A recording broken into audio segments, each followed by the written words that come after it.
Hello friends, आप सभी को नमस्कार। मैं हितेश कुमार एक बार फिर से आप सभी का ज्ञानकोश यूट्यूब चैनल में स्वागत करता हूं। आज है 29 मार्च और 29 मार्च से जितने भी करंट अफेयर्स बनेंगी वो हम आज की वीडियो में चर्चा करेंगे। इसका पीडीएफ आप सभी ज्ञानकोश टेलीग्राम चैनल से ले लीजिएगा या ज्ञानकोश फेसबुक पेज पे आपको इसका पीडीएफ मिल जाएगा।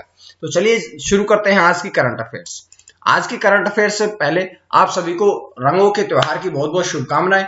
उसके बाद हम शुरू करते हैं आज की करंट अफेयर्स। सबसे पहले कि खेलो इंडिया यूथ गेम्स 2021 में नया खेल जो है वो कौन सा शामिल किया गया। तो 2021 के जो खेलो इंडिया यूथ गेम्स होंगे इनमें नया खेल जो जोड़ा गया है वो है योगासन। योगासन एक ऐसा खेल है जिसे अब खेलो इंडिया यूथ गेम्स में नए गेम के रूप में शामिल किया गया है। बात कर लेते हैं कि हमारे देश के जो खेल मंत्री हैं किरेन रिजिजू, उन्होंने महिला और पुरुष दोनों वर्गों में इस खेल को शामिल करने की घोषणा करी है। यानी कि जो योगासन खेल जो होगा ये महिला वर्ग के लिए भी होगा और पुरुष वर्ग दोनों के लिए ही अब योगासन जो नया खेल है ये शामिल कर लिया गया है। बात कर लेते हैं कि नवंबर 2019 की अगर हम बात करें तो नवंबर 2019 में महासचिव के रूप में HR नागेंद्र के साथ मिलकर के जो हमारे देश में बाबा रामदेव है उनकी अध्यक्षता में एक अंतरराष्ट्रीय योगासन खेल महासंघ का गठन भी किया गया था। तो ये क्योंकि योगासन से संबंधित बात थी तो योगासन के प्रश्न में इस बात को हमने पढ़ना है। उसके बाद में एक चीज और देखिएगा, अगर हम बात करें खेलो इंडिया यूथ गेम्स की सबसे पहला एडिशन कब आया था तो 2018 में खेलो इंडिया यूथ गेम्स का पहला एडिशन आया था। उसके बाद में बात करते हैं कि 2020 में आखिरी खेल हुए थे और 2021 में अब दोबारा से इनका खेलो इंडिया यूथ गेम्स का आयोजन किया जाएगा। बात कर लेते हैं इसका मुख्यालय कहां पे है तो इसका मुख्यालय है नई दिल्ली में। इस प्रकार से पूरी जानकारियां जो थी वो खेलो इंडिया यूथ गेम्स से हमने आपको दी है। उसके पश्चात बढ़ते हैं अगले प्रश्न की तरफ। अगला प्रश्न क्या है कि भारतीय खाद्य निगम के अध्यक्ष और प्रबंध निदेशक यानी कि CMD अध्यक्ष और प्रबंध निदेशक कौन बने हैं। तो भारतीय खाद्य निगम के अध्यक्ष और प्रबंध निदेशक जो हैं वो बने हैं आतिश चंद्र जो हैं वे भारतीय खाद्य निगम के अध्यक्ष और प्रबंध निदेशक बने हैं। उसके बाद में बात कर लेते हैं कि भारतीय खाद्य निगम के बारे में। तो भारतीय खाद्य निगम जो है इसकी स्थापना 14 जनवरी 1965 में करी गई थी। बात करें अगर हम इसका हेडक्वार्टर कहां पे है तो इसका हेडक्वार्टर जो है ये नई दिल्ली में है। तो इसी प्रकार से आपने प्रश्नों को पकड़ना है कि हर एक प्रश्न को आपने पूरा डीपली पढ़ना है, साथ साथ में उससे संबंधित जो करंट अफेयर्स है वो भी पढ़नी है और उससे संबंधित अन्य जानकारियां भी आपने पढ़नी है। उसके बाद अगला प्रश्न कि UIDAI के मुख्य कार्यकारी अध्यक्ष कौन बने यानी कि CEO कौन बने। UIDAI यानी कि भारतीय विशिष्ट पहचान प्राधिकरण इसकी फुल फॉर्म होती है। इसके अब नए CEO यानी कि मुख्य कार्यकारी अधिकारी कौन बने हैं तो देखिएगा सौरभ गर्ग जो हैं वे अब इसके नए CEO बने हैं। बात कर लेते हैं अगर हम सौरभ गर्ग की तो वे 1991 बैच के IAS अधिकारी है जो कि वर्तमान में ओडिशा राज्य में कार्यरत थे, लेकिन अब उन्हें UIDAI यानी कि भारतीय विशिष्ट पहचान प्राधिकरण का नया CEO बना दिया गया है। अगर हम बात करें इसकी तो जो भारतीय विशिष्ट पहचान प्राधिकरण है इसकी जो शुरुआत है, इसकी जो स्थापना है वो 28 जनवरी 2009 में करी गई थी और इसका मुख्यालय कहां पे है तो इसका मुख्यालय है नई दिल्ली में। तो इस प्रकार से देखिएगा हर प्रश्न की जानकारी जो है वो मैंने आपको यहां से दी है। उसके बाद अगला प्रश्न कि कांगो गणराज्य जो है इनके राष्ट्रपति कौन बने हैं। तो कांगो गणराज्य के राष्ट्रपति जो बने हैं वो बने हैं ससो नगेसो जो हैं वे, क्योंकि हिंदी इंग्लिश कई ऐसे नाम होते हैं जो कि अंग्रेजी नाम है, हिंदी में ऐसे के ऐसे रूपांतरण नहीं किया जा सकता है, तो इनके मैंने आपको इंग्लिश और हिंदी दोनों में आपको बता दिया है। तो कांगो गणराज्य के जो राष्ट्रपति बने हैं वो राष्ट्रपति बने ससो नगेसो। बात कर लेते हैं कि इनके जो प्रतिद्वंदी थे चुनाव के दिन ही इनके मुख्य प्रतिद्वंदी की मृत्यु भी हो गई थी। अगर आप बात करें उसके नाम क्या था तो उनका नाम था गाई ब्राइस परफिट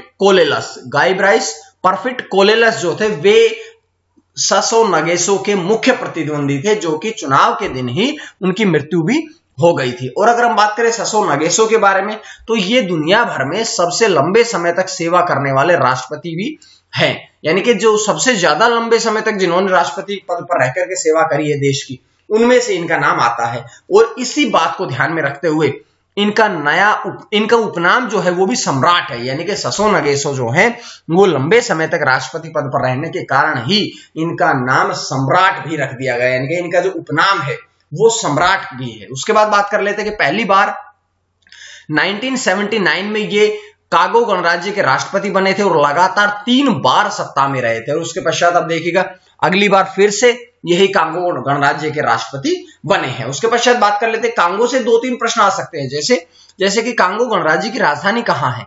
तो ब्राज़ाविल जो है वो कांगो गणराज्य की राजधानी है। मुद्रा कहां है, कौन सी है? तो मुद्रा जो है कांगो गणराज्य की वो है फ्रैंक।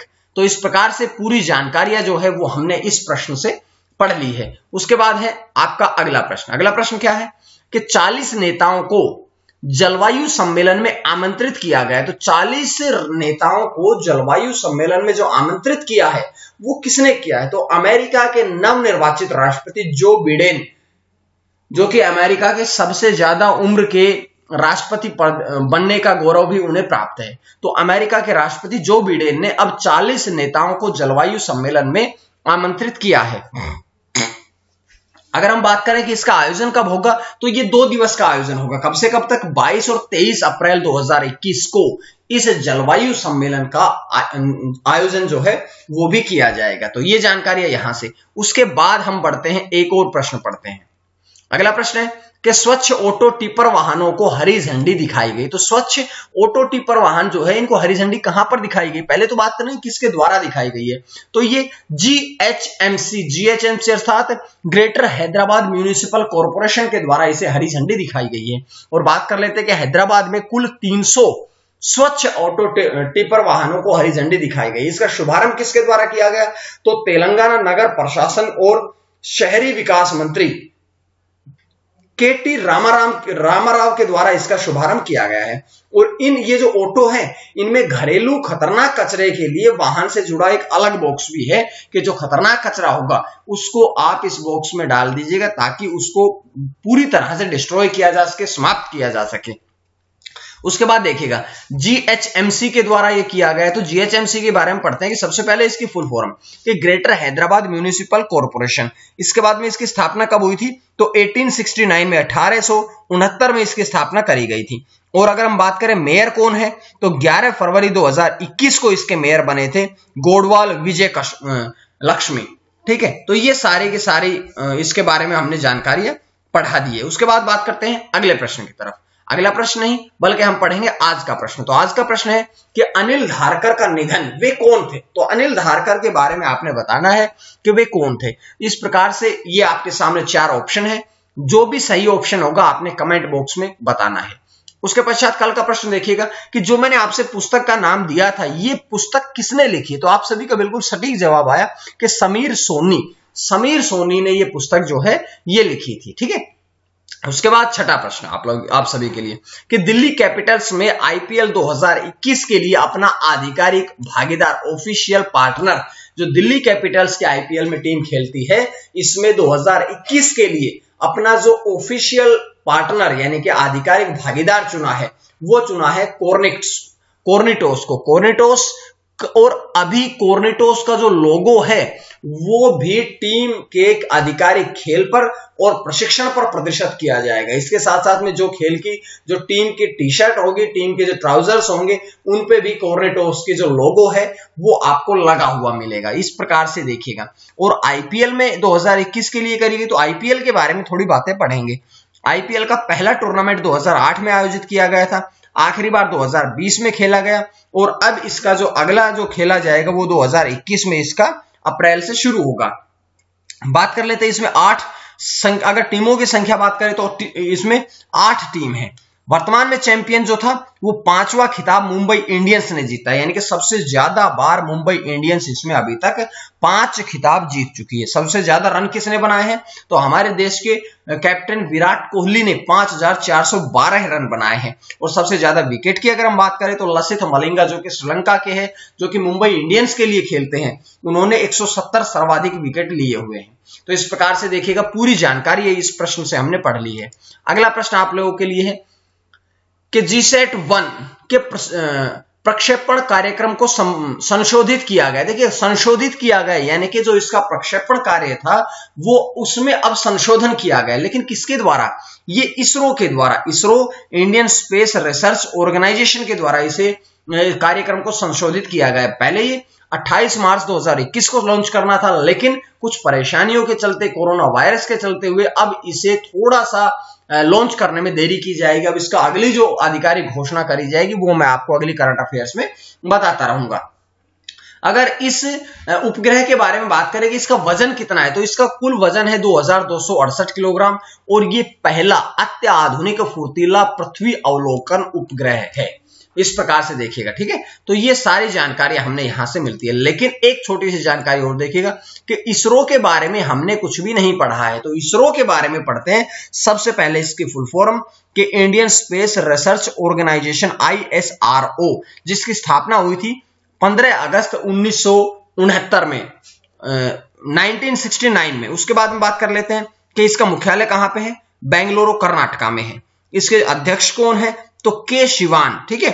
तो ये सारी बातें हमने इसरो के बारे में भी पढ़ ली है। उसके बाद में बढ़ते हैं हम अगले प्रश्न की तरफ। अगला प्रश्न क्या है आप सभी के लिए, तो अगला प्रश्न आप सभी के लिए है कि गोरखपुर लखनऊ उड़ान को हरी झंडी दिखाई गई है। गोरखपुर से लखनऊ उड़ान को हरी झंडी दिखाई गई है। तो ये किसके द्वारा दिखाई गई, ये उत्तर प्रदेश के मुख्यमंत्री योगी आदित्यनाथ के द्वारा दिखाई गई। और यहां से एक बात और ध्यान रखिए कि अब गोरखपुर के लिए कुल 12 फ्लाइट हो गई है, ठीक है। अब ये उत्तर प्रदेश के द्वारा में है, तो उत्तर प्रदेश के बारे में हम थोड़ी बातें पढ़ेंगे। सबसे पहले हम बात करेंगे उत्तर प्रदेश की राजधानी कहां है। उत्तर प्रदेश की राजधानी है लखनऊ। स्थापना कब हुई थी, 24 जनवरी 1950 को। जिले कितने हैं, 75। राज्यपाल कौन है, आनंदीबेन पटेल। मुख्यमंत्री कौन है, योगी आदित्यनाथ, जो कि भाजपा पार्टी से। और उत्तर प्रदेश के 2 उप मुख्यमंत्री हैं, कौन कौन, केशव प्रसाद मौर्य और दिनेश शर्मा, दोनों ही उत्तर प्रदेश के उप मुख्यमंत्री हैं। बात कर लेते हैं कि मुख्य सचिव कौन है, तो राजेंद्र कुमार तिवारी जो है वो उत्तर प्रदेश के मुख्य सचिव है। पुलिस महानिदेशक कौन है, तो हितेश चंद्र अवस्थी जो है वे पुलिस महानिदेशक के पद पर हैं। तो ये पूरी जानकारी हमने उत्तर प्रदेश के बारे में पढ़ ली है।